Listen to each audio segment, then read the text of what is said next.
Hello student, welcome back to our video lecture series. Today we are going to discuss on one more topic. The name of the today's content is derivative of inverse function. So we are going to discuss about the derivative of some inverse function. We are specially concentrate on this formula tan inverse x plus y divided by 1 minus xy. So we are going to concentrate on this formula tan inverse x plus y upon 1 minus xy, which is given as tan inverse x plus tan inverse y. Means if it is a tan inverse x plus y divided by 1 minus xy, we can observe if it is a plus, it is a 1 minus here, and it is the multiplication of these two terms. म्हणजे ह्या दोघांचं multiplication इथेच आहे. Similarly we can apply this formula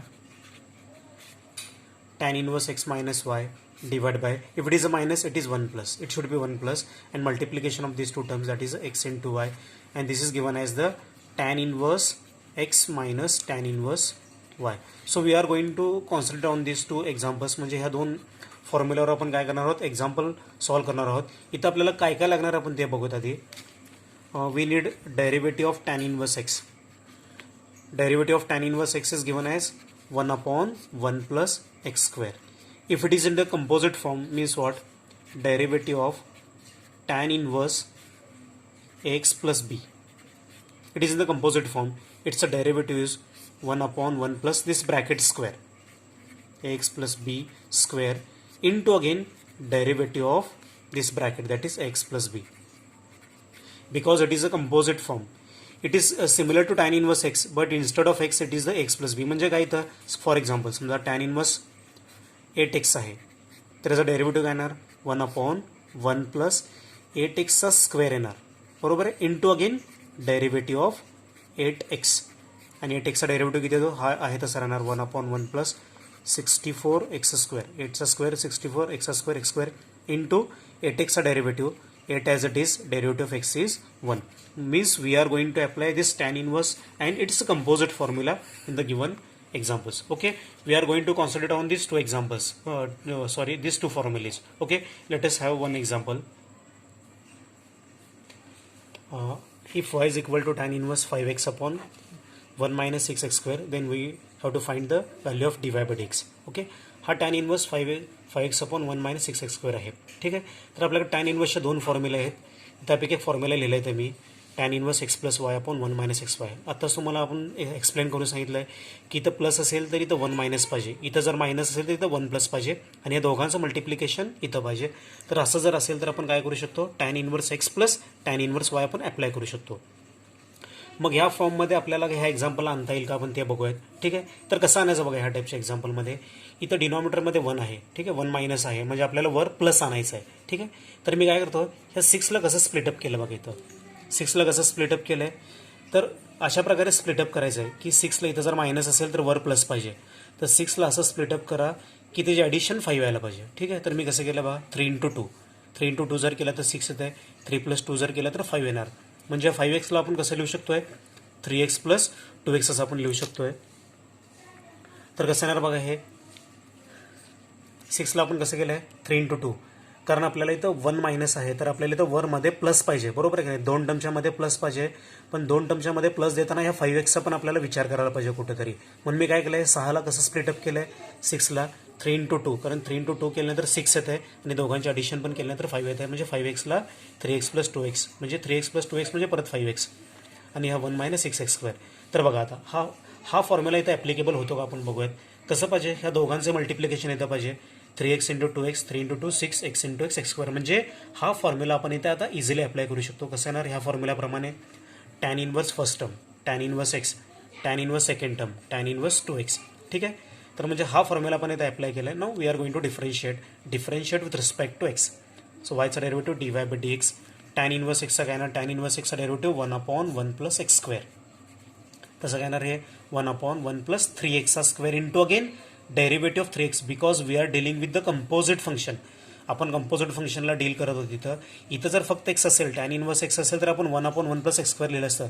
इथं 3x आहे, म्हणजे परत तुम्हाला 3xचा पण कुठेतरी विचार करायला पाहिजे, म्हणजे 3xचा परत अजून एकदा तुम्हाला डेरिव्हेटिव्ह काढावं लागेल. इथं सेम तसंच tan इनवर्स 2x चा डेरिव्हेटिव्ह काय येतो, 1/1 plus 2x square into again derivative of this 2x. Okay, तर कसं येणार बघा, हा 1/1 प्लस 3चा स्क्वेअर 9 एक्सचा स्क्वेअर एक्स स्क्वेअर. इथं बघा याचा डेरिव्हेटिव्ह काढायचा आहे. 3 ॲज इट इज, एक्सचा डेरिव्हेटिव्ह 1, 3 इंटू 1.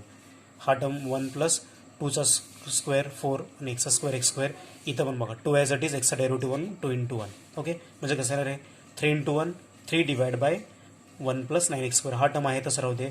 इथं 2 इंटू 1 2, 2 इंटू 1 2, 2 इंटू 1 परत 2, म्हणजे 2/1 plus 4x square. So this is the value of dy by dx. म्हणजे आपण dy बाय dx म्हणजे y आपल्याला असं दिलं होतं, त्याला आपण हा tan inverse x plus y divide by 1 minus x स्क्वेअरमध्ये कन्वर्ट केलं आहे.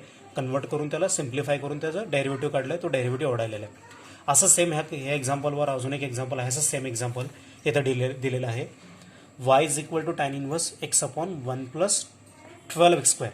इथं बघा तुम्हाला इथं 1 प्लस दिसतोय, बरोबर आहे का नाही? म्हणजे वर काय आला पाहिजे तुम्हाला, इथं मायनस आला पाहिजे. ओके, मायनस आला पाहिजे.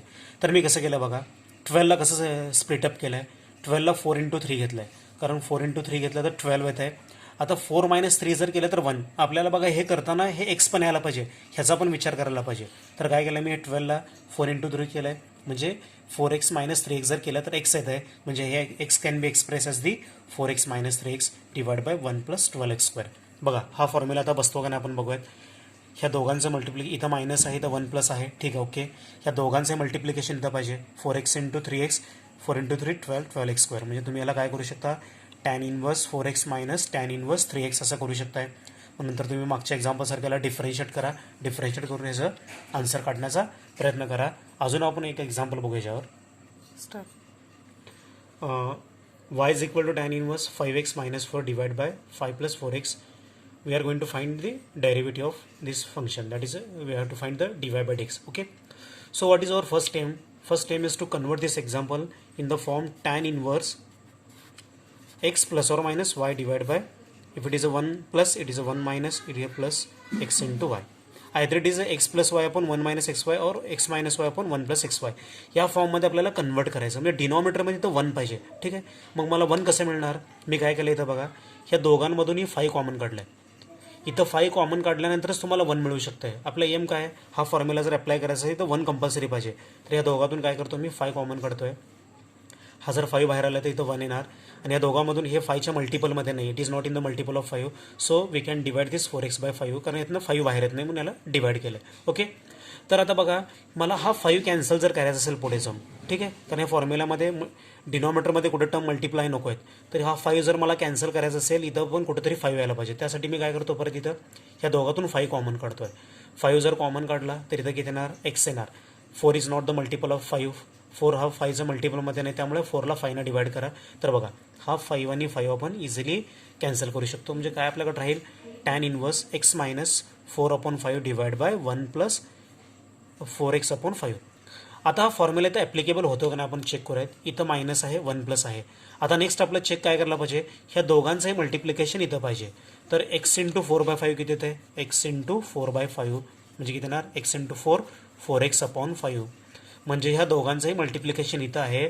तर आपण इथं काय करू शकतो, ह्याला कसं लिहू शकतो, tan inverse x minus tan inverse 4/5 असं लिहू शकतो. आता तुम्ही याला डिफरन्शिएट करा, डिफरन्शिएट करून dy बाय dx आन्सर काढा. ह्याचा डेरिव्हेटिव्ह हा 0 येत असतो, कारण हा कॉन्स्टंट टर्म आहे. ठीक आहे, अशा प्रकारे आज आपण डेरिव्हेटिव्ह ऑफ इन्व्हर्स फंक्शन संपवलेलं आहे. तर ह्याच्यावर जे बोर्डाचे क्वेश्चन पेपरमध्ये जे एक्झाम्पल विचारलेत ते सॉल्व करण्याचा प्रयत्न करा. Thank you very much.